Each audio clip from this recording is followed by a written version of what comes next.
a nivel nacional e internacional.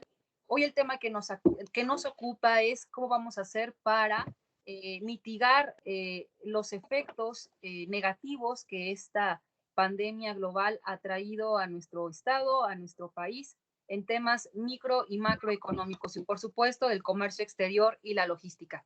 El tema central de la charla es estrategia y logística como antídoto en tiempos de pandemia. Y yo voy a introducir un poquito hablando a grandes rasgos del impacto que ha tenido el COVID-19 en México. Vamos a hablar un poco de cómo está el escenario actual. Sin duda estamos en una emergencia sanitaria, eso es indudable. Desde que se presentó el primer caso a finales de febrero, pues ya sabemos, estaría más abundar un poquito en este tema de la emergencia sanitaria en la que nos encontramos, razón por la cual estamos llevando a cabo esta conferencia de manera digital. Y por supuesto, aunado a una crisis petrolera que viene de Medio Oriente y que ha impactado, por supuesto, la economía de todos los países en el mundo. Y si fuera poco, además, les comento, auditorio, que también estamos enfrentando actualmente una crisis de confianza social por el cambio de gobierno. Y es que si bien, bueno, el gobierno federal con la nueva administración y la cuarta transformación han traído sin duda cambios vertiginosos en la estructura organizacional gubernamental federal a la que estábamos acostumbrados con la eliminación de muchas entidades muy importantes, veo también que existe esta discrepancia entre los diferentes actores políticos y sociales y también empresariales de las decisiones que está tomando el gobierno federal ante, si bien, pues una administración con nuevas corrientes ideológicas y de pensamiento que están sin duda pues impactando en la manera en la que se toman las decisiones. Y por supuesto, también estamos en un escenario actual que nos obliga al sector empresarial a determinar estrategias para minimizar el choque de oferta y demanda que ha causado a las diferentes sectores productivos del país. Pues bueno, ahí problemas graves en líneas de producción que actualmente están paradas de manera parcial o total, que esto va a ser sin duda un tema del que mi compañero Adolfo Rivera va a poder abundar de manera más a fondo. Y pues bueno, hablando un poco de las acciones en materia macro, microeconómicas y también sanitarias, pues vamos a dar una, un chapuzón para ver lo que está pasando actualmente en nuestro país. Maestra, a ver si me pueden apoyar, por favor, a intercambiar la siguiente diapositiva, por favor. Platicábamos ya del escenario actual en el que nos encontramos y ahora me gustaría, si nos vamos a la siguiente, ir un poquito aterrizando en las medidas de austeridad por parte del gobierno federal, que ya hemos escuchado todos los días en las presentaciones mañaneras y también en los informes a las 7 de la noche que ofrece Secretaría de Salud.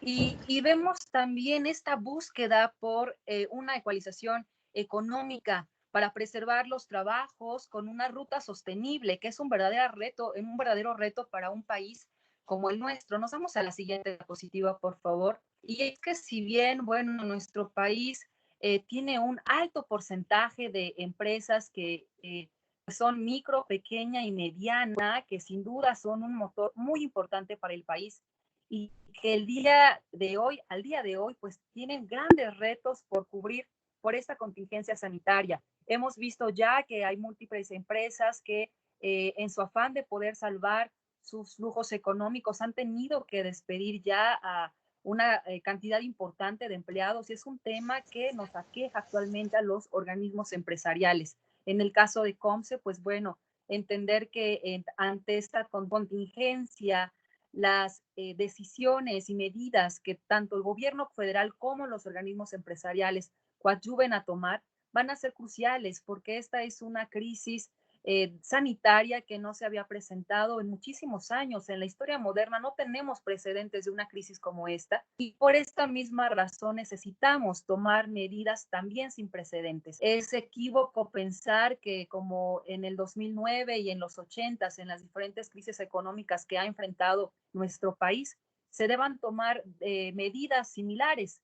ajustados a los tiempos y al momento histórico en el que nos encontramos. No podemos darnos el lujo, de acuerdo a los expertos en macro y economía, de tomar decisiones del pasado que aún estamos pagando las consecuencias. Y es que si bien algunos expertos prevén que esta crisis o esta reestructuración económica en el mundo y específico en México nos lleva un poco más de un año, o estamos pues bueno con muchos temas de incertidumbre. Existe también pues además del tema de salud, una contingencia en lo económico que apenas nos va a empezar a golpear con mayor fuerza y necesitamos estar preparados. ¿Qué se está haciendo por parte del gobierno federal y qué es lo que proponen los organismos empresariales como el COMSE?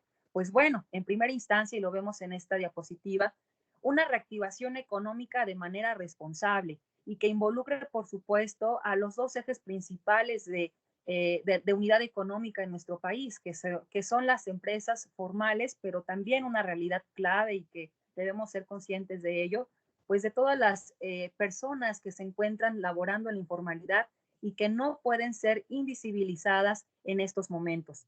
Por supuesto, los protocolos sanitarios por el sector productivo para que se puedan ir reincorporando a la actividad económica de manera paulatina, sin poner en riesgo la salud de quienes son la base motriz para el funcionamiento de nuestras empresas y son pues toda la mano de obra y todos los trabajadores en nuestro país. Y que bueno, cabe mencionar también, existe un porcentaje que es el mínimo, que tiene el privilegio de poder trabajar desde sus casas. Hay quienes en estos momentos también la necesidad los obliga a salir a sus trabajos y seguir aportando al país con su actividad económica, y por ello necesitamos protocolos sanitarios que garanticen la seguridad social. Y también, pues estas medidas tienen que permitirnos coexistir y administrar los riesgos en las cadenas de valor para poder reactivar la economía lo más pronto posible. Y pues actualmente el tema que también ocupa el sector empresarial es cómo vamos nosotros a apoyar a los empresarios a mitigar estos efectos.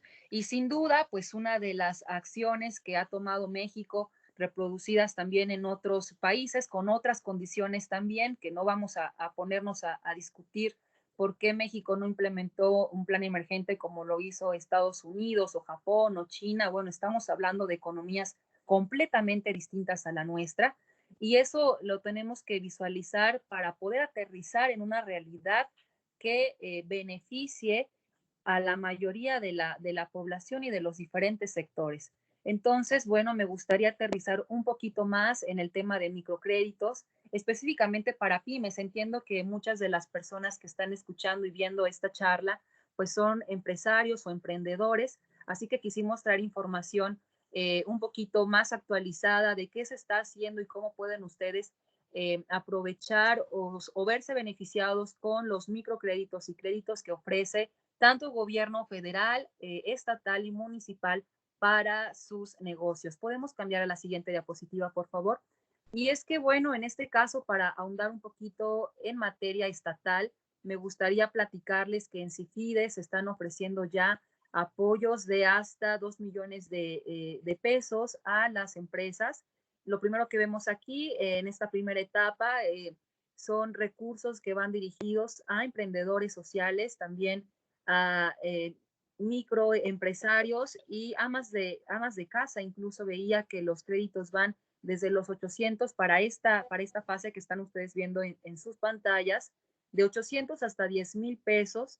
Y aquí viene toda la información para que ustedes consulten si su empresa se encuentra en alguno de estos supuestos, pueda aplicar para verse beneficiado con alguno de estos microcréditos. Vemos también en la siguiente diapositiva que existen también créditos para microempresarios hasta 50,000 pesos. Y pues bueno, es un esfuerzo que se está haciendo a través de gobierno estatal para poder disminuir el impacto que ha traído a las empresas en nuestra entidad esta contingencia de salud. Y también la que les mencionaba hace un momento, para pequeñas empresas y medianas con créditos de hasta 2 millones de pesos. Vale mucho la pena que lo puedan revisar. Los invito a que revisen y visiten la página del CIFIDE, www.cifide.gov.mx, para que encuentren estos esquemas de información bastante interesantes. De esta página de CIFIDE fue que extraímos esta información para poderla compartir esta tarde con ustedes. Puedan revisarla, y aquellos empresarios que nos están escuchando y viendo en la charla, pues puedan revisar la posibilidad de hacerse de alguno de estos créditos que puede ayudarlos a pasar por esta situación que sin duda pues está afectando muchísimo a todo el país. Y en la siguiente diapositiva, pues bueno, algo muy importante que me gustaría compartir a nuestro auditorio es que dentro de las acciones se tienen que realizar diagnósticos permanentes. La información está cambiando constantemente, y con ello las estrategias que nuestro gobierno estatal y federal, por supuesto, están tomando en cuenta. Esto va sin duda a afectarnos en los próximos meses. Algunos hablan que esto se extienda hasta julio, agosto, y vamos a empezar o estamos ya viendo los primeros efectos económicos de esta crisis. Así que, pues bueno, tenemos grandes desafíos. El primero de ellos es garantizar sin duda la seguridad social de la población. El siguiente desafío, ¿podemos cambiar a la siguiente diapositiva, por favor? Es, pues bueno, reapuntar la inversión en los sectores productivos de gran arrastre. Y es que si bien también la falta de confianza en el consumidor directo e indirecto en los diferentes países que estamos siendo pues presas de esta situación, ha orillado a que disminuya la inversión extranjera, y en México pues no es la excepción. Hablamos de 3 sectores claves que se han visto perjudicados, principalmente el sector turístico en nuestro país está viendo un panorama muy, muy complicado por la cancelación pues de muchos vuelos y de periodos que estaban destinados ya a ocupar buenos niveles en temas de hotelería. Ahora también están viendo una crisis. El sector turístico, sin duda el energético también para México es un tema que nos va a ocupar, y el cómo vamos a restablecer las cadenas logísticas, pues sin duda también va a ser muy importante en los próximos meses las decisiones que pueda tomar nuestro gobierno. Vamos a cambiar a la siguiente diapositiva, por favor. Y por supuesto, pues bueno, la entrada en vigor del TEMEC el 1 de julio va a sin duda sacudir los esquemas planteados hasta este momento del tratado, porque tenemos que tomarlo como una oportunidad para reinventar esos viejos esquemas que incluso ahora dan la pauta para utilizar nuevas tecnologías e impulsar el comercio electrónico como alternativa para combatir los efectos del post-COVID en temas macroeconómicos. Y pues sin duda es un tema que vamos a estar deshilachando a lo largo de esta conferencia. Mi participación por ahora se centra en este esquema general del panorama que estamos viviendo en nuestro país. Y pues ahora bien, le corresponderá al experto, al maestro Adolfo, aterrizar específicamente en el tema de logística, qué es lo que se está haciendo, cuáles son los desafíos que se deben cumplir, y cómo, que es lo más importante, para que ustedes como empresarios puedan conocer pues las estrategias ideales para implementar en sus negocios. Así que, pues bueno, cedo la palabra a Adolfo Rivera para que él abunde ya en el tema logístico. Gracias, licenciada Ángeles. Para que por favor el maestro Adolfo tome el control, le voy a quitar aquí el compartir pantalla para que él pueda compartir su pantalla, maestro. De acuerdo, gracias. Muy buenas tardes a todos. Ahí me escuchan bien, ¿verdad? Sí. Sí, perfecto. Sí. Bueno, muy bien, pues voy a comenzar compartiendo aquí mi pantalla. También, por favor, si me pueden confirmar si ya ven la presentación en línea. Así es. Sí, perfecto. Bueno, muy bien. Pues sin más preámbulo, y si les parece, me voy a ir directo a la presentación con un poco de información que hemos trabajado en las últimas semanas sobre algunas recomendaciones y estrategias pues para mitigar los efectos del COVID en la operación logística global y en la cadena de suministro.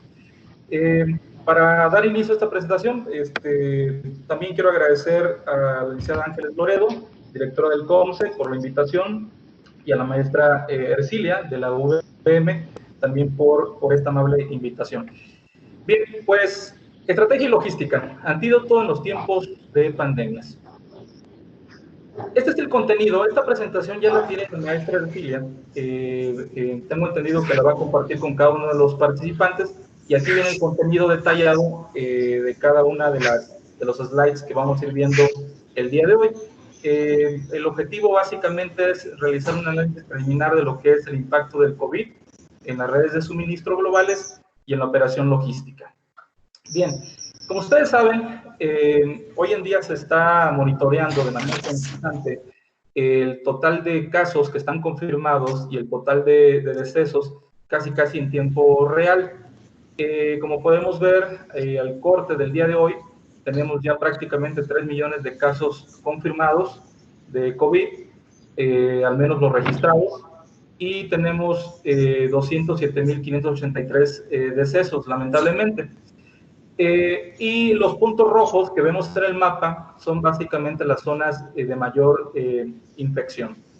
Ahora, lo relevante de esto que les quiero comentar es que, como ustedes saben, los países del sudeste asiático, China, Japón, Corea del Sur, la India, los países de la Unión Europea y los países de América del Norte, desde luego donde estamos nosotros, este grupo, este conjunto de países generan más o menos el 90% del PIB mundial.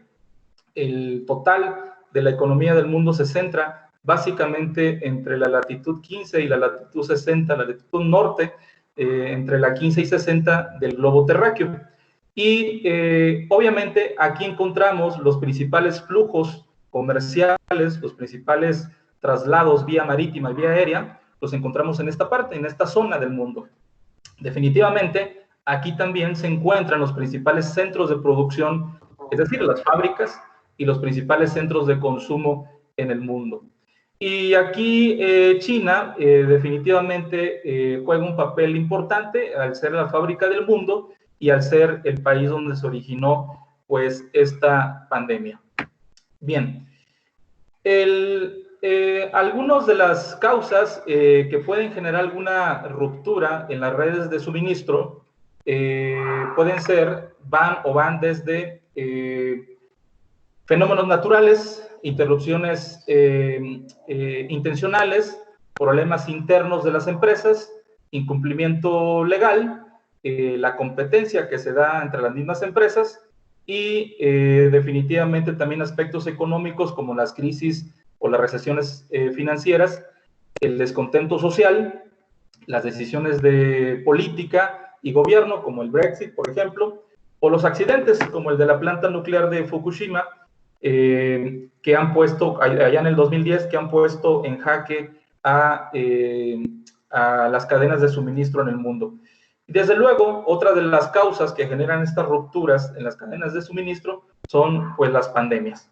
Entonces, el arte de sincronizar la oferta y la demanda ha sido siempre un aforismo que comúnmente aplica a la logística, es decir, esta gestión de proveedores y de clientes para poder satisfacer los mercados. Y todas estas variables, todas estas causas generan desde luego posibles interrupciones en las cadenas de suministro. Entonces, pueden ser desde factores internos o factores externos como las pandemias. Ahora, algunos datos históricos de algunas pandemias, de las más famosas o más importantes, encontramos, por ejemplo, la gripe española en el periodo de 1918 a 1920, hubo 1.2 billones de casos, se estima eso, y se estima que hubo 60 millones de decesos, lo cual generó una proporción de letalidad de alrededor del 5%. El ébola, de 1976 a 2015, generó 31,000 casos, casi 13,000 muertes, con una letalidad del casi 42%. El SIDA y el VIH, de 1980 a 2018, una letalidad de 42,7%. Y el H1N1, que quizá la mayoría recordamos, es de 1 billón de casos, generó alrededor de 200,000 muertes y una proporción de letalidad o un ratio del 0,02%. Bueno, en el COVID, ¿cómo vamos? Al día de hoy, de acuerdo con datos de la Organización Mundial de la Salud, tenemos casi 3 millones de casos, les comentaba, 200,000 muertes y una letalidad del 6,92. Fíjense, a principio de este mes, el 2 de abril, presentamos este reporte, también aquí en el COMSE, y la letalidad o el índice de letalidad era del 4,9%. Entonces quiere decir que si bien es cierto han aumentado los casos y las muertes, también ha aumentado la letalidad, y eso es aún más preocupante, ¿no?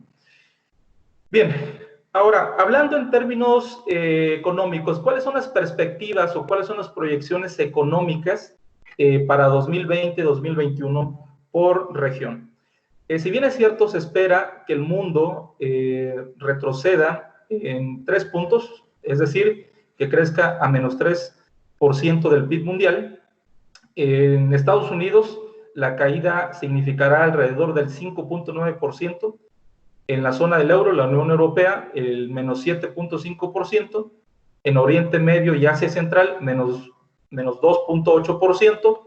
En los países emergentes de Asia, el 1% es la única región que se espera en el mundo que mantenga un crecimiento, aunque muy lejos de lo que generó el año pasado o años anteriores.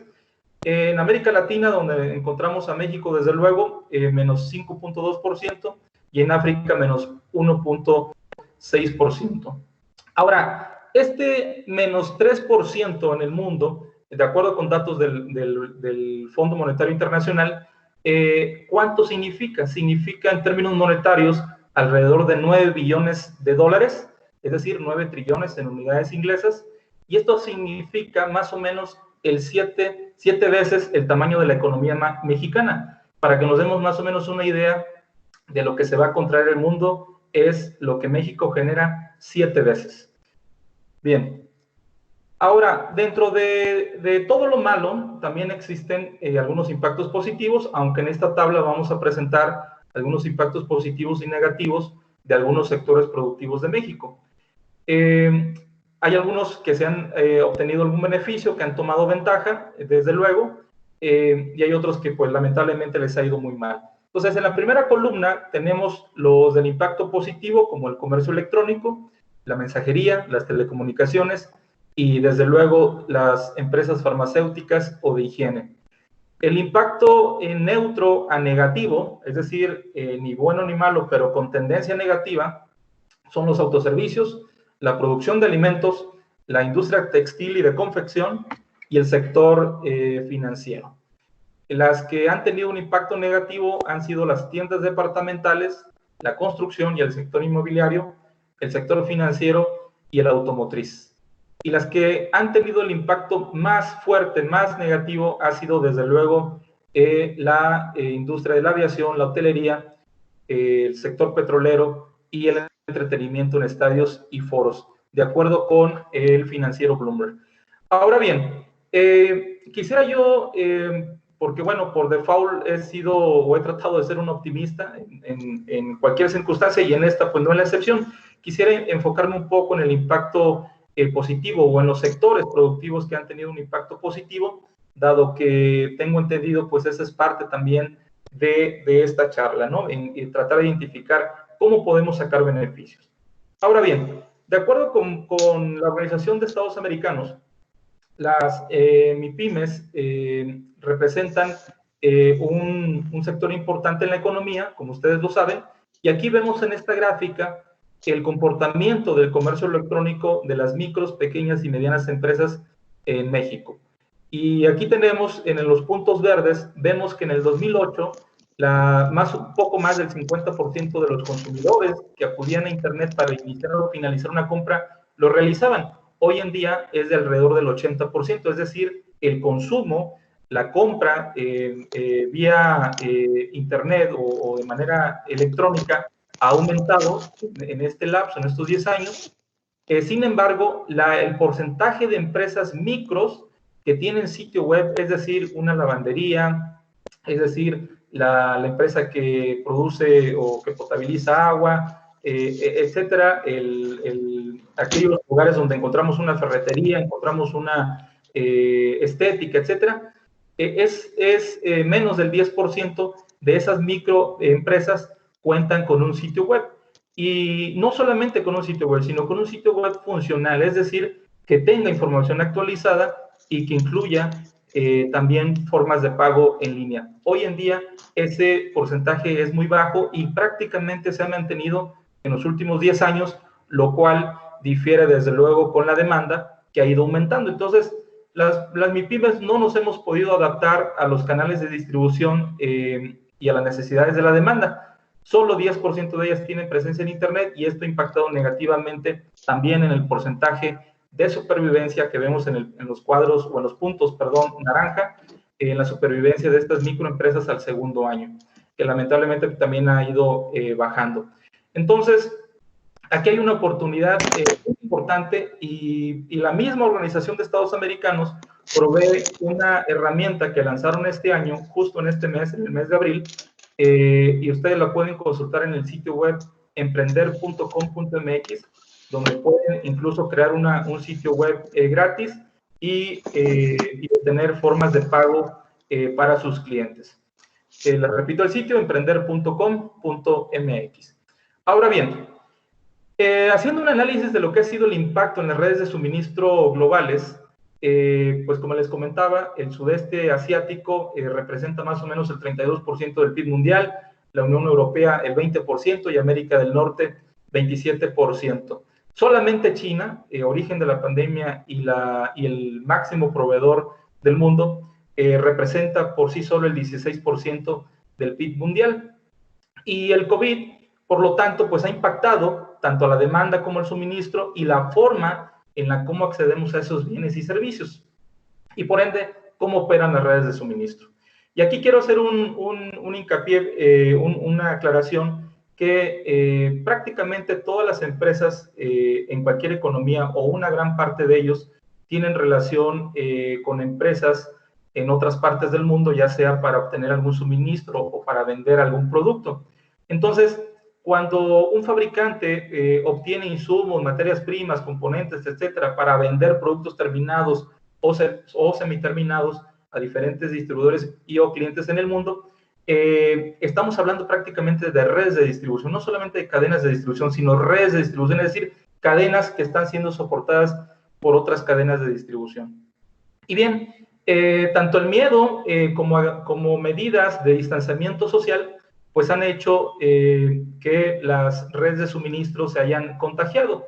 Es decir, el cierre de fábricas, la disminución de operaciones en aeropuertos, en puertos aéreos, terrestres, ferroviarios, etcétera, pues ha mermado y ha impactado en el suministro de bienes y servicios. Recordemos también hay casos extremos como los cierres totales de fronteras, tanto de pasajeros como de carga, que han sucedido en Irán, en la frontera con Turquía, en la frontera de Colombia y Venezuela, o cierres parciales como los que vivimos nosotros con nuestro vecino del norte, con los Estados Unidos, y lo cual pues ha reducido la movilidad y eso también ha ralentizado las cadenas de suministro. De acuerdo con una encuesta del Instituto para la Gestión de Suministros, el 75% de las empresas sufren esas interrupciones debido a restricciones relacionadas con el coronavirus. Más del 80% cree que su organización experimentará algún impacto debido a ello. El 57% observa mayores plazos de entrega de componentes en China. Esto en un promedio de más del doble de lo que tenían el año pasado. Y bueno, hoy en día los fabricantes en China están operando alrededor del 65% de su capacidad y con un 80% del personal normal. Más del 40% no tienen un plan de interrupción del suministro, es decir, prácticamente van tomando decisiones conforme van saliendo las cosas. El 62% está experimentando retrasos en la recepción de pedidos de China y Europa, y ahora que se está agravando un poco más la situación en Estados Unidos, también en la parte de América del Norte. Y desde luego que mientras más compleja sea la red de suministro, mayor va a ser el impacto que tengan las empresas en la forma en que operan en el comercio internacional. Ahora, estas interrupciones, hablando específicamente del transporte de carga, ¿cómo nos ha ido? Bien, en el transporte aéreo, como seguramente lo saben, más o menos el 50% de toda la carga que se mueve en el mundo, el 50% se mueve en vuelos comerciales, es decir, vuelos de pasajeros, vuelos como American Airlines, como Aeroméxico, Southwest, etc. Y el otro 50% de la carga en el mundo se mueve a través de vuelos 100% de carga, FedEx, UPS, DHL, Cathay, Cargolux, etc. Y si hoy en día más o menos el 85% de las aerolíneas comerciales están en tierra, es decir, solamente están volando alrededor del 15%, y está empezando a levantarse un poco más la demanda, sobre todo en países asiáticos, eso ha hecho que se encarezcan mucho los fletes aéreos. Si bien es cierto, algunas empresas como Aeroméxico o American Airlines o Avianca, incluso Viva Aerobús aquí en México, han destinado sus vuelos de pasajeros para configurarlos, reconfigurarlos en vuelos de carga, no es suficiente el abasto de estas aerolíneas para satisfacer toda la demanda, sobre todo para mercancías de alimentos, equipos médicos, mascarillas, etcétera. Y bueno, desde luego algunas industrias de actividades esenciales que siguen funcionando. Entonces, esto ha hecho que se encarezca mucho el flete. Ha habido casos desde el 100 o hasta el 500% de las tarifas.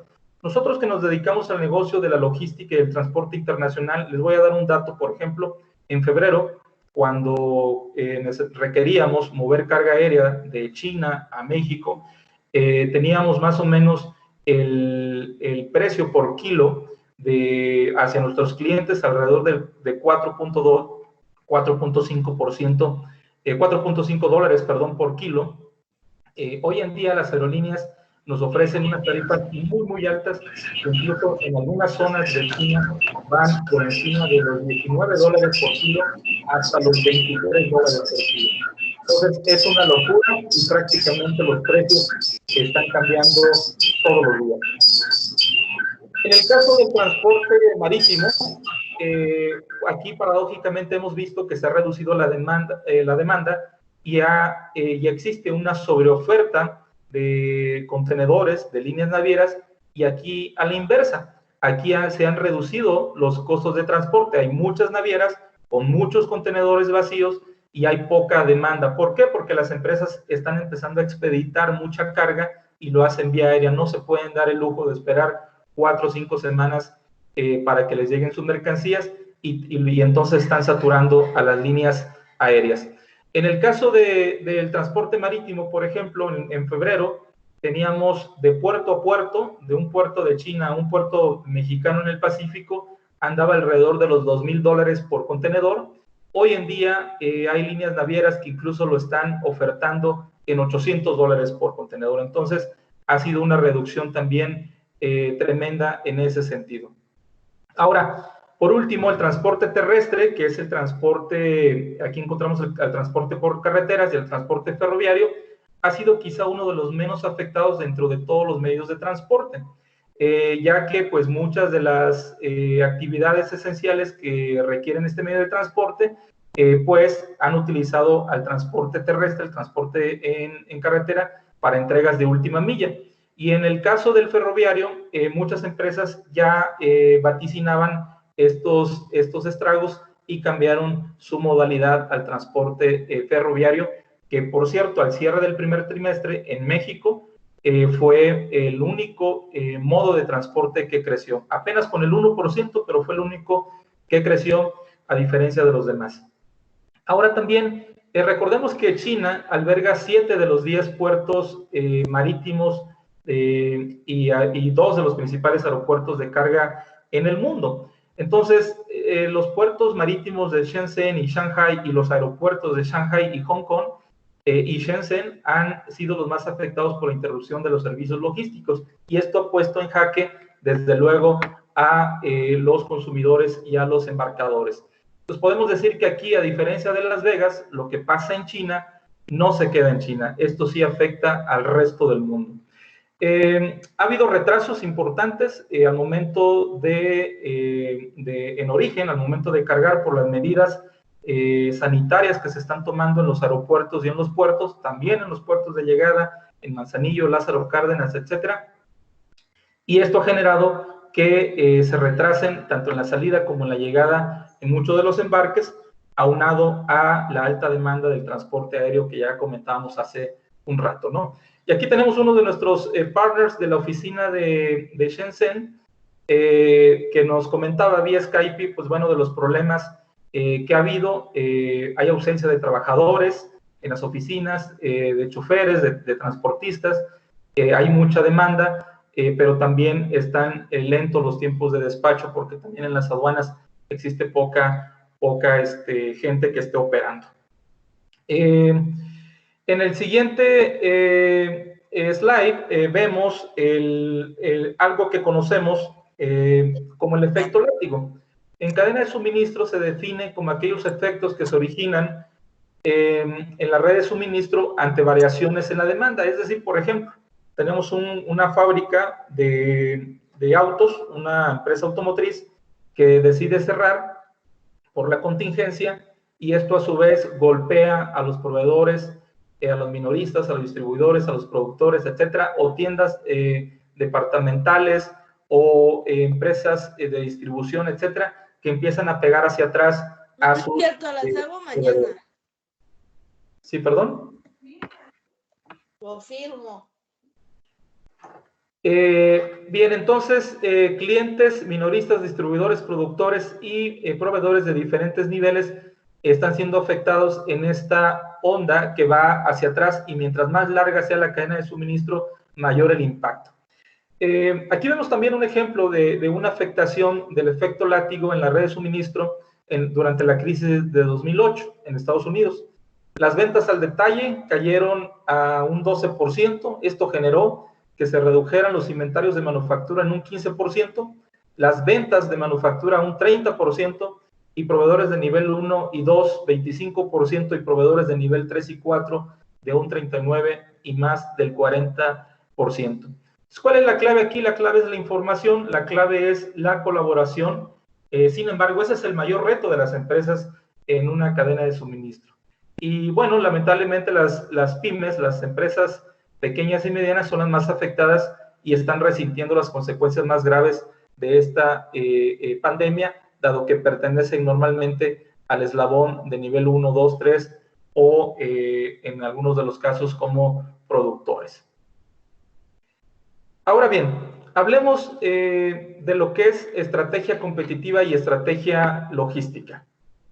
Esto que vemos aquí en la pantalla es un modelo de gestión de la logística empresarial, es un modelo tradicional, donde tenemos proveedores con los que realizamos actividades de logística de entrada, compras, suministros, administración de proveedores, etcétera.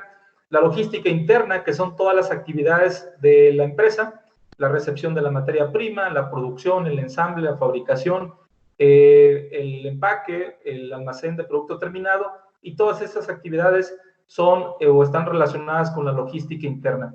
Y todas aquellas actividades de distribución, de servicio al cliente, de cross-dock, etcétera, son actividades de logística de salida y que van, pues, destinado a satisfacer las actividades de nuestros clientes.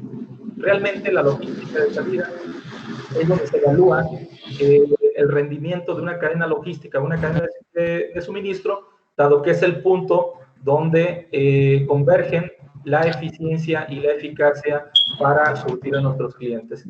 Todo esto, obviamente, también está administrado por diferentes sistemas de información, sistemas ERP, donde podemos encontrar aquí los programas de producción, de requerimiento de proveedores, de capacidades, de administración de inventarios, etcétera. También encontramos la gestión del transporte para mover todas estas mercancías, porque aquí encontramos tres tipos de flujos. El flujo de información, que va de un lado a otro, el flujo de efectivo, que viene de los clientes y con los clientes nos pagan y pagamos a nuestros proveedores, y el flujo de materiales, que viene de nuestros proveedores hacia nuestros clientes.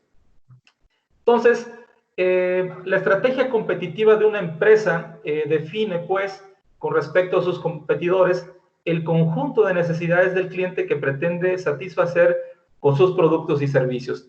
Esto es decir, hay una máxima en la logística que dice que dime tu estrategia competitiva y entenderé tu estrategia logística. A esto se refiere a que cada empresa que tiene una estrategia competitiva diferente, por ejemplo, Walmart, que se espera que tenga una variedad amplia de productos con una calidad y precios razonables, tiene eso como estrategia competitiva, a diferencia de un Zara, por ejemplo, en retail, donde se espera que tengan muy poca variedad de prendas y que tenga una calidad alta y que esté relacionada con el precio. Entonces, la cadena logística que tiene Walmart es diferente a la que tiene Zara, dado que tienen una estrategia competitiva diferente, incluso atienden mercados diferentes y por ende su estructura logística está armada de diferente manera. Es bien sabido, por ejemplo, que en Walmart pues son los reyes del flujo de efectivo, ¿no? Manejan muchas mercancías a consignación y son una de las empresas más rentables debido a esa estrategia competitiva, a ese modelo de negocio. Y Zara maneja, por ejemplo, una tienda, pide el día de hoy un producto y la fábrica de España o la fábrica regional tiene el compromiso de entregarle el producto o las prendas en 3 días por lo mucho. Y entonces el consumidor sabe que en 3 días o 4 días voy a poder ir nuevamente a la tienda y encontrarme una variedad de productos diferentes. Bien, la estrategia competitiva entonces se define como con base en cómo se prioriza el cliente, el costo del producto, el tiempo de entrega, la variedad y la calidad. Y ustedes saben, las ventas generan los ingresos y los costos están generados por soportar esta cadena de suministro, por soportar la gestión del transporte, el pago para el mantenimiento de las instalaciones, las actividades de almacenaje, de distribución, de control de inventarios, de pago de impuestos, de comercio exterior. Entonces tiene que ir alineado. Si yo estoy compitiendo en un segmento de nicho, pues voy a tratar de generar un diferenciador y ese diferenciador también me lo tiene que dar mi cadena de suministro, como veíamos el ejemplo de Zara. Bien, entonces esta estrategia competitiva, que es la forma en que yo desplazo mi competencia y entrego mi propuesta de valor u ofrezco mi propuesta de valor, tiene que estar alineada a mi estrategia logística, que esté alineada a mi capacidad para poder soportar esa estrategia competitiva. Entonces, la pregunta es, ¿cómo logramos ese ajuste estratégico? Y el ajuste estratégico se refiere básicamente donde converge la estrategia competitiva y la estrategia logística. Si no están alineados, entonces tenemos un desajuste y vamos a encontrar ya sea que no estemos dando la calidad adecuada o no estemos dando una satisfacción al cliente en cuanto a entrega, en cuanto a precios, etcétera, o que voy a tener, por otro lado, puede ser que eso lo tenga cubierto, pero no tengo una estrategia logística para poder subir, para poder atender eso y entonces tenga una logística ineficiente o tenga una logística muy cara y que no está alineada a los objetivos de la empresa. Entonces, requerimos, en primer punto, entender al cliente y la incertidumbre de la cadena de suministro. Y segundo, entender las capacidades de esa cadena de suministro. Entonces, el ajuste estratégico requiere que tanto la estrategia competitiva como la cadena de suministro de una empresa tengan metas alineadas. Si no están alineadas, como les comentaba, entonces vamos a tener ese desbalance o ese desajuste que va a repercutir en alguna de las características que busca la empresa para competir. Ello se refiere a la consistencia entre las prioridades del cliente que la estrategia competitiva espera satisfacer y las capacidades de la cadena de suministro que la estrategia de esta pretende construir. Es decir, entender al cliente significa entender su demanda, entender la fluctuación de esa demanda, los riesgos que tiene asociados. No es lo mismo cuando yo atiendo un cliente local aquí en San Luis Potosí que cuando atiendo un cliente en Monterrey o atiendo un cliente en Estados Unidos o en China. Cada vez se vuelve más complejo mientras no llego a entender a mi cliente. Intervienen muchos factores la distancia, el lenguaje, los tipos de cambio, la moneda, los usos horarios, etcétera, son actividades o son elementos que yo debo entender para poder satisfacer la demanda de mi cliente. Y entender a cada cliente es como un hijo diferente, ¿no? No podemos compararlos, no podemos decir, oye, ¿por qué no eres igual que el otro? ¿Por qué? Porque son igual que los dedos de la mano, ¿no? Todos son diferentes. Y así, los clientes son diferentes también. Tratar de entender al cliente de manera individual nos permite generar estrategias para poder lograr la mayor satisfacción de ellos y por ende lograr un mayor negocio. Pero entender a ese cliente también genera incertidumbre en la cadena de suministro. Yo puedo tener 2 clientes que están en el mismo giro, en el mismo nicho, pero uno está ubicado en Japón y otro está ubicado en Brasil, y vamos a suponer que uno está ubicado aquí en México. Seguramente por todos estos factores que hay alrededor de cada una de las regiones del mundo, repito, usos horarios, distancias, costumbres, cultura, etcétera, va a ser difícil que yo pueda tratar de igual manera a cada uno de los clientes.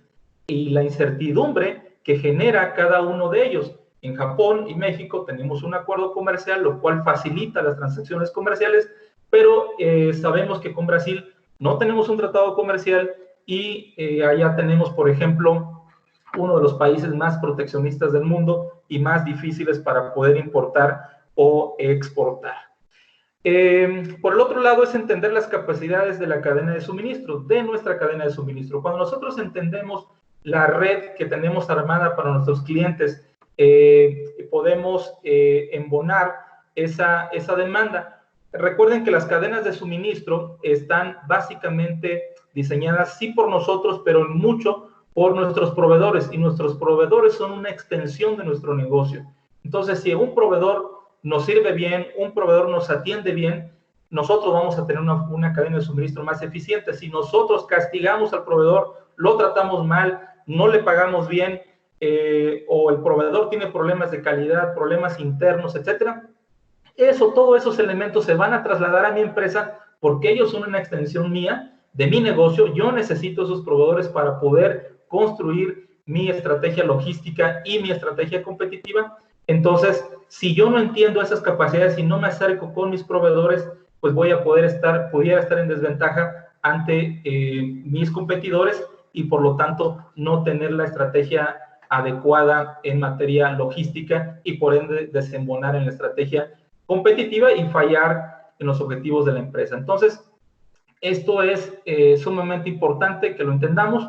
Obviamente, este aforismo que dice que la logística es el arte de sincronizar la oferta y la demanda es un poco utópico en la vida real, ya que hay una cantidad de retos en el día a día que no permiten que haya una sincronía perfecta, sino que es algo que se tiene que ir trabajando todos los días, semana a semana, en base a comunicación, etcétera, para poder lograr esa sincronía o que no haya una afectación tan fuerte. Ahora bien, las cadenas de suministro, las redes de suministro, también son vulnerables y son opacas. Algunas empresas no conocen que pueden depender de un material en común o de un proveedor en común en una gran porción, lo cual supone un alto riesgo para la continuidad del negocio. Y quizá hoy en día nos estamos dando cuenta que algunas empresas, pues me quedó mal el proveedor y resulta que era un proveedor común para varias empresas y le está quedando mal a varias empresas y esto ha generado un conflicto mayor. Del lado izquierdo vemos una red de suministro tradicional de la industria automotriz, donde el proveedor de nivel 3 le surte al 2, el 2 al 1 y el 1 a las diferentes fábricas, llamémosle GM, Ford, Chrysler, etc. Y del otro lado vemos que todas y cada una de las armadoras tenían un proveedor en común. Y para esto me voy a remitir a un ejemplo de marzo del 2012, en Mark, Alemania, la fábrica de producción de químicos Evonik, una empresa muy grande, se incendió y puso en jaque a toda la industria automotriz. El producto químico impronunciable es un químico utilizado para producir una resina vital para los sistemas de combustible y frenos de la mayoría de los autos, como lo vemos en la figura número 2. Bien, esta fábrica proveía la mitad de las necesidades de la industria automotriz en el mundo. Entonces, este es un ejemplo de la afectación que pueden tener nuestros proveedores y que cuando viene un acontecimiento de este tipo, que es un incendio en este caso en particular, pues puede poner en jaque. ¿Qué hicieron las empresas? Se reunieron rápidamente en la ciudad motor, en Detroit, Michigan, para evaluar el impacto y juntaron a los principales productores de químicos como DuPont, BASF, Schulman, etcétera, para poder, a través de ellos, poder producir este producto y, valga la redundancia, y poder surtirle a estas empresas si no iban a tener un problema grave de suministro. Y esto también puede estar pasando en las empresas hoy en día, seguramente. Ahora, algunas interrupciones que hubo también de suministro por parte del COVID, y recordemos, hagamos un poquito de historia, es que el receso del año nuevo chino terminó a finales de enero, realmente terminó a finales de enero, pero se toman como nosotros algunos días y empezaron a regresar a principios de febrero.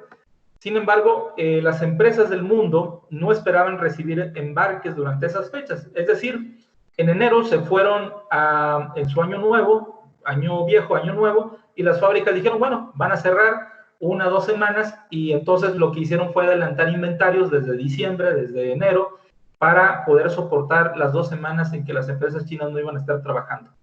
Sin embargo, no contaban cubrir con inventarios insuficientes, por lo tanto, contaban con inventarios suficientes para cubrir el periodo de asueto y no había problema hasta ahí.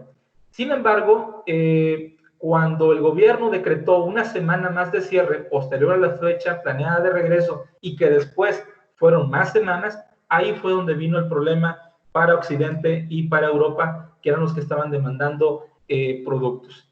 En la gráfica que vemos aquí abajo, de acuerdo con la OCDE y Bloomberg Economics, aquí podemos ver cómo el COVID infectó a las redes de suministro globales, y aquí vemos la participación que tienen las importaciones de productos intermedios provenientes de China. En el caso de Europa, vemos que está en el rango del 10-15%, pero en países como América del Norte o Sudamérica vemos que puede ser hasta más del 25-30% la dependencia de esos suministros. Y también aquí encontramos uno de los ejemplos de las primeras interrupciones, fueron las fábricas de Hyundai en Corea del Sur y de Nissan en Japón. Ellos empezaron a tener problemas, en el caso de Hyundai, 7 días de retraso para poder surtir sus fábricas en Corea del Sur, y en Japón con 10 días de retraso. Ahora, unas recomendaciones rápidas para mitigar estas interrupciones en las redes de suministro. Obviamente, más allá de atender las necesidades, las medidas de higiene y de salud, que a mí no me toca hablar, no soy experto desde luego en el tema, esto lo tienen que atender a cada una de las autoridades sanitarias. El hecho también de no realizar viajes no esenciales y atender pues los planes de continuidad del negocio de cada una de las empresas. Aquí hay algunas recomendaciones técnicas muy específicas. El primero es evaluar sus niveles de inventario y planificar la demanda y producción en múltiples escenarios. Es decir, primero es ver cuánto tengo de producto y cuánto lo que puedo tener de mis proveedores, cuánto lo que me están requiriendo mis clientes prácticamente de manera diaria, y ir pronosticando en múltiples escenarios, el escenario pesimista, conservador y optimista. Pero también aquí viene la pregunta, es ¿cómo priorizo a mis clientes cuando no tengo suficientes inventarios y me están demandando productos? ¿O cómo le hago para conseguir productos de mis proveedores? Pues bueno, quizá aquí uno de los temas o estrategias que pueden hacer es, aparte de conocer sus inventarios y de seguir de cerca la demanda, son las subastas, el raciocinio, es decir, entregar en parcialidades o las asignaciones directas a nuestros clientes, o negociar asignaciones directas de parte de nuestros proveedores. Obviamente, esto va a encarecer los productos, pero pueden ser algunas medidas rápidas para poder hacerlo.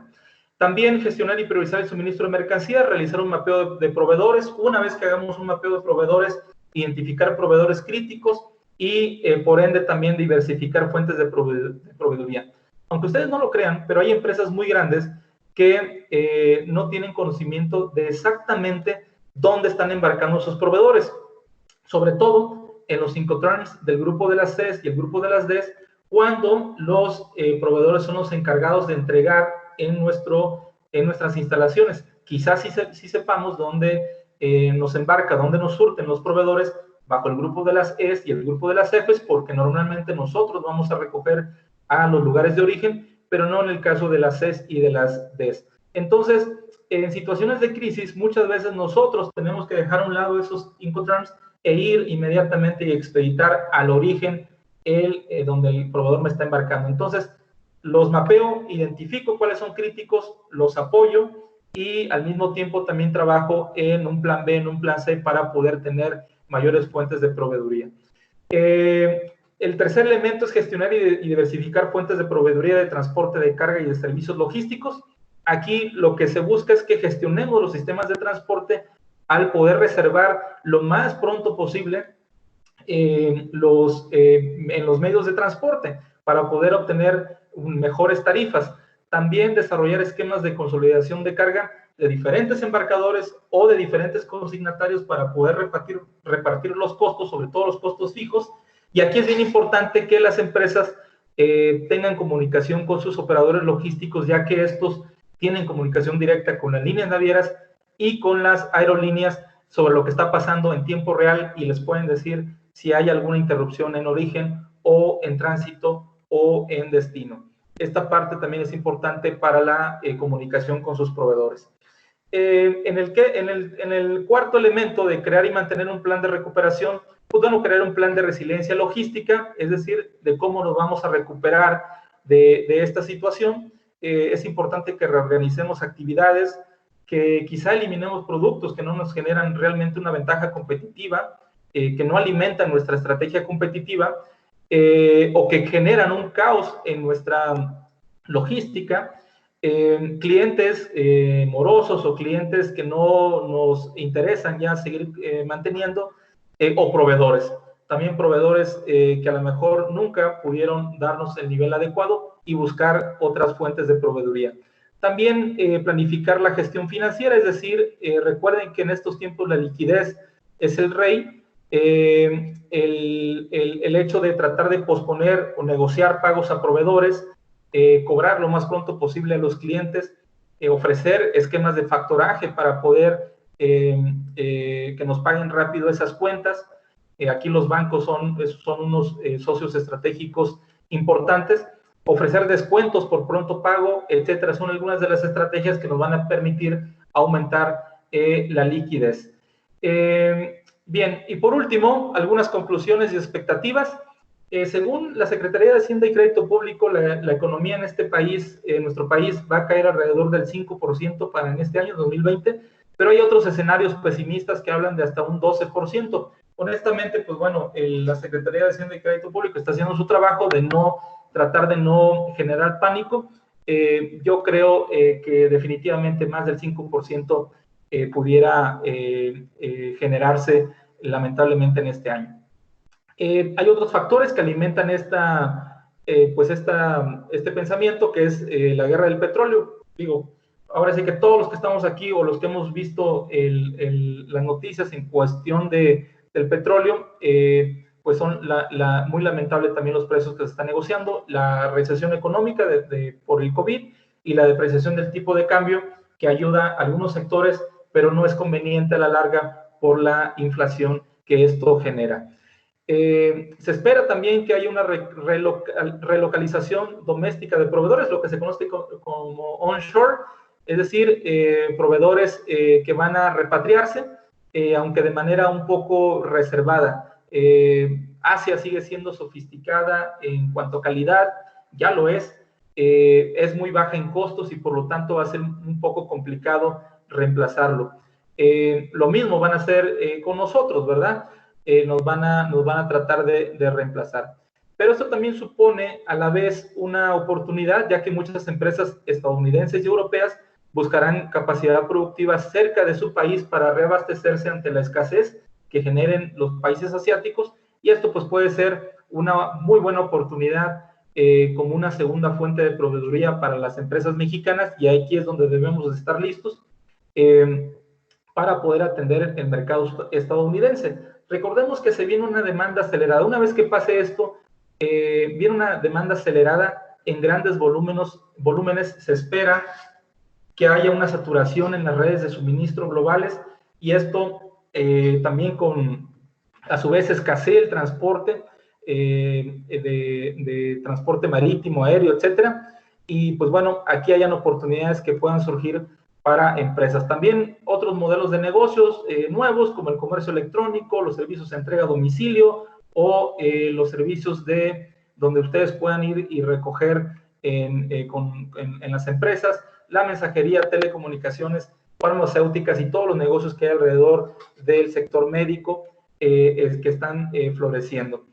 Y por último, ya termino diciendo, pues bueno, la gestión de redes de suministro y la operación logística se han puesto a prueba. La mejor manera de avanzar en un mundo interconectado y que seguramente será interrumpido cada vez más frecuente y más fácil por este tipo de crisis mundiales, esto es un hecho, es involucrarse en estrategias de doble abastecimiento y contar con un plan de resiliencia logística listo. Recordemos, se estima que el PIB para 2020 en la economía mundial sea de menos 3%. En el 2009, con la pandemia del H1N1, el mundo dejó de crecer 0.1%. Tuvo un crecimiento negativo del 0.1%. Esta vez vamos a decrecer 3 puntos por ciento. Es decir, 30 veces más se espera que sea el efecto de lo que generó la crisis del H1N1. Si no aprendemos de esta lección y no trabajamos en robustecer nuestra estrategia competitiva y por ende adecuar nuestra estrategia logística, pues vamos a estar en aprietos para las futuras crisis que son normales y que se van que van a venir en el futuro. Entonces, la normalidad que conocimos ya no regresará, ya nos tenemos que olvidar un poco de las formas de producir, de las formas de comercializar, de las formas de hacer logística, de las formas de trabajar. Esto que estamos haciendo hoy en día, creo que en una conferencia normal hubiera sido en sitio, y así como esta plática, hay miles, hay cientos en el país, en el mundo, y esa es una forma diferente de trabajar. Entonces, como decía Darwin, las especies que sobreviven no son las más fuertes, ni las más rápidas, ni las más inteligentes, sino aquellas que se adaptan mejor al cambio. Y bueno, con esto termino. Muchas gracias por su atención. Las preguntas que pudieran tener. Muchas gracias, maestro Adolfo y licenciada Ángeles. Les voy a leer las que hicieron el favor de escribir en el chat. Igualmente les invitamos a, si alguien quiere hacerla vía micrófono,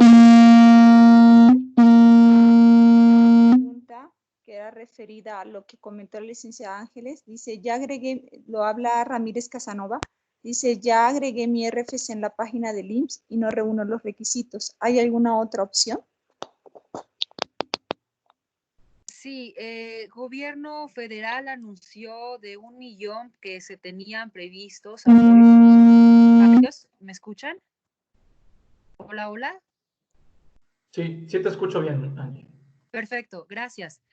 Anunció de 1 millón de apoyos, 3 millones. Vamos a ver cuáles son las pautas que tenemos entendido a partir de hoy. Ya se iban a comenzar a distribuir estas acciones a las empresas, principalmente pymes. En el estado de San Luis Potosí también gobiernos municipales, en Capital, por ejemplo, se están ofreciendo algunos apoyos a microempresarios, así que también los invito a consultar en San Luis Potosí con gobierno municipal qué otras alternativas pueden ofrecer para rescatar sus negocios ante la contingencia. Sin embargo, estar muy al pendientes de las estrategias que no tarda ya seguramente gobierno federal en anunciar para poder distribuir de manera oportuna estos apoyos. Es muy importante mencionarles que, por supuesto, se tiene que contar con un sistema de registro y que permita dar el alcance adecuado a estos recursos a las empresas que lo requieran. Es por eso que, pues bueno, a lo mejor hay algunos lineamientos y requerimientos muy, muy estrictos. Hay que estar atentos de los anunciamientos a futuro de gobierno federal, que estoy convencida pues pudieran apoyar al compañero que nos hace la pregunta. Y muy específicamente aquí en San Luis Potosí, si CIFIDE no es una alternativa por los requisitos que solicita, acercarse al gobierno municipal, que también puede ser una buena estrategia. Gracias. La siguiente, Juan Carlos Rodríguez. Estoy estableciendo un negocio online que me sugiere enviar mis productos, paquetería o correo normal. Gracias. Ah, y también pregunta él mismo cómo evalúa la cadena de suministro. Gracias. Perdón, la primera pregunta no la alcancé a escuchar. Ah, ok. Se la vuelvo a repetir. Dice, estoy estableciendo un negocio online que me sugiere enviar mis productos, paquetería o correo normal. Bien, pues bueno, dependiendo el producto que se quiera embarcar, pero si lo vemos en términos de costo-beneficio, para un producto en general, definitivamente la paquetería es más conveniente. Ahora, repito, dependiendo del producto, porque por ejemplo, si son productos de un alto volumen o de productos que tienen un bajo costo, normalmente los medios de transporte tradicionales como el transporte terrestre o el correo, que son más económicos, pero son más lentos, definitivamente nos van a convenir. Si son productos caros o productos de nicho o de un mercado muy específico o sobre todo productos muy caros, lo conveniente es que se pueda utilizar el medio de transporte aéreo, es decir, por paquetería, ya que, digamos, el costo-beneficio de poder volar o expeditar un material por mensajería o paquetería justifica, dado que el producto es más caro, ¿no?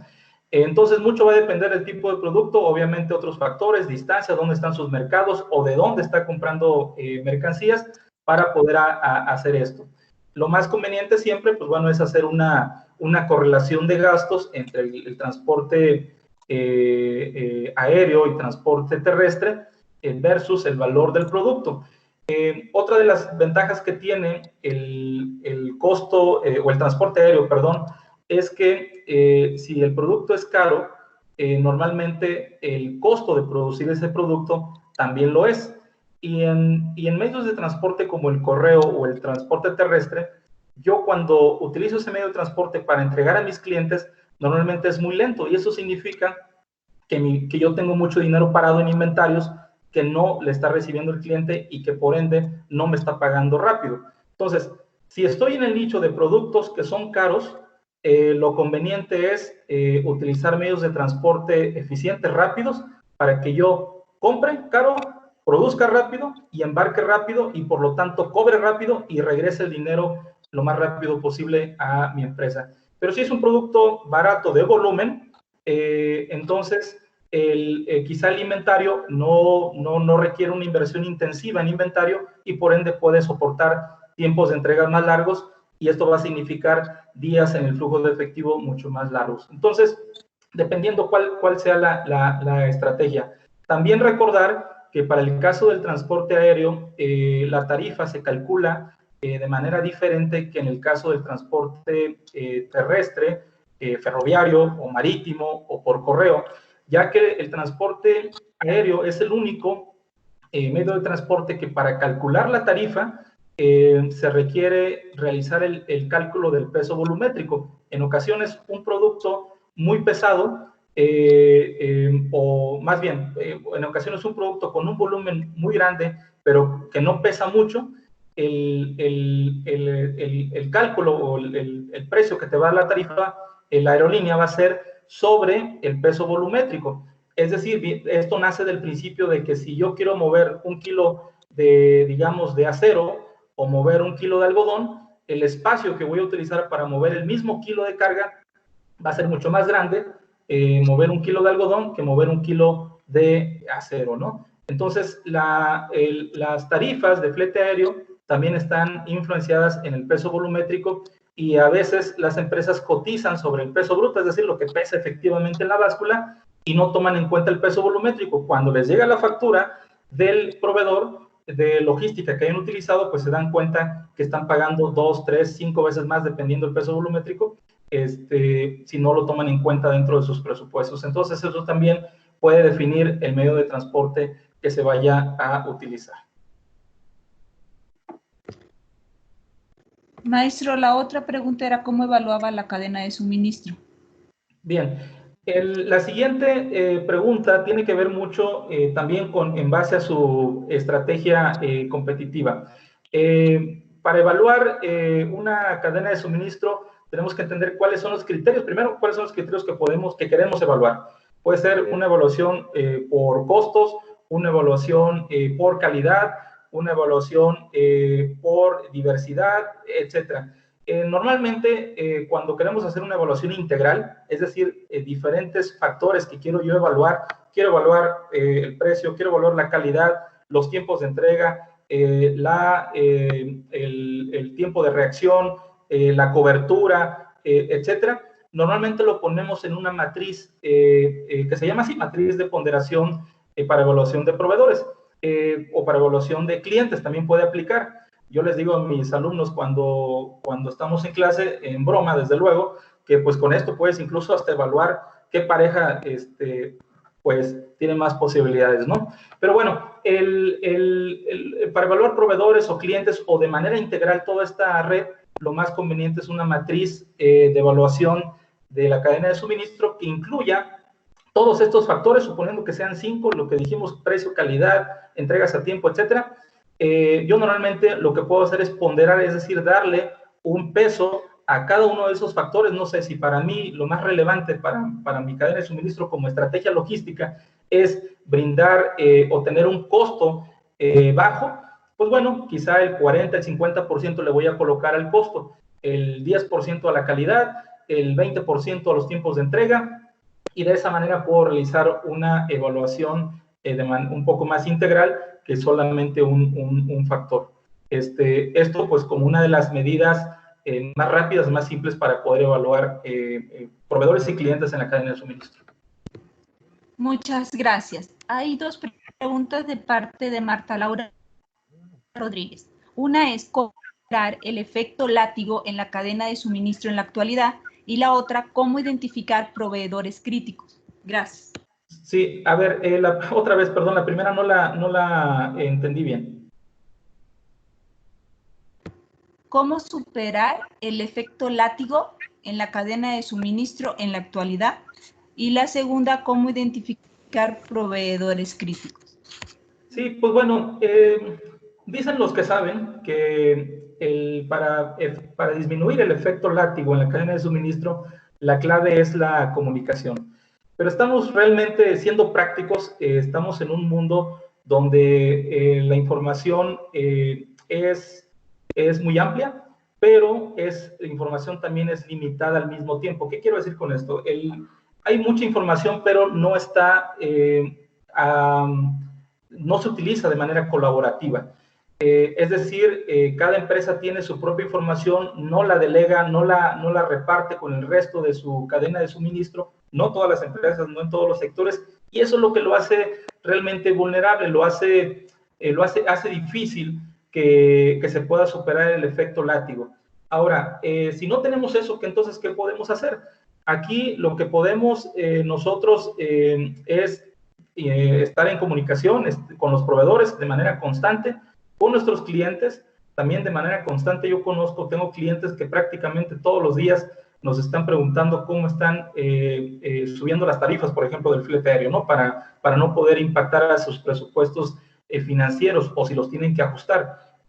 Entonces, están en comunicación con sus socios comerciales, con sus clientes, con sus proveedores, prácticamente de manera diaria, o en algunos lo hacen de manera semanal. Esto ayuda a alimentar información para que, digamos, este efecto, esta onda no nos vaya a afectar tanto. Lo ideal es que pudiéramos tener una torre de control y desde ahí tener la información de cada una de las partes, pero en la práctica no sucede, incluso a veces limitado por temas legales, por convenios de confidencialidad, etcétera. Entonces, es estar en comunicación con sus socios comerciales, estar al pendiente de noticias de fuentes primarias sobre lo que está pasando, para efecto de nosotros ir diseñando estrategias por nuestro lado en conjunto con nuestros socios comerciales, porque hoy en día lo que ayer fue o era importante una estrategia que funcionaba, hoy quizás no lo es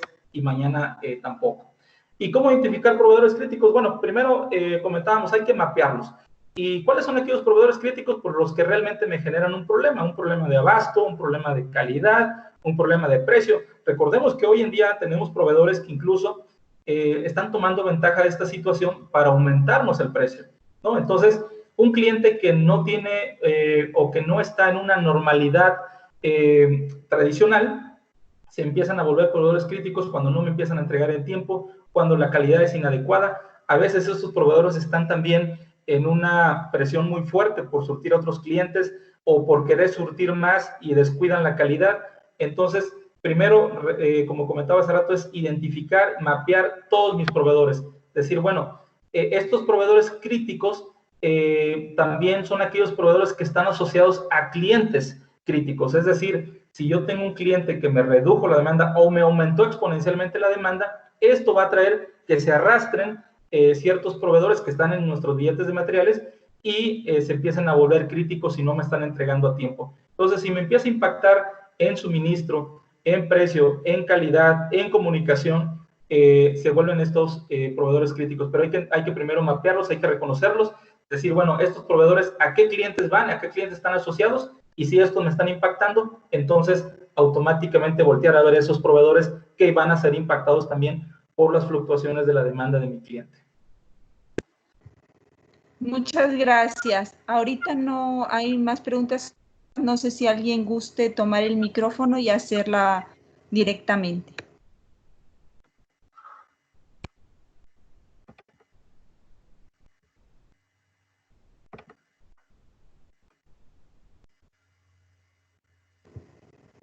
El que guste puede tomar el micrófono. Gracias.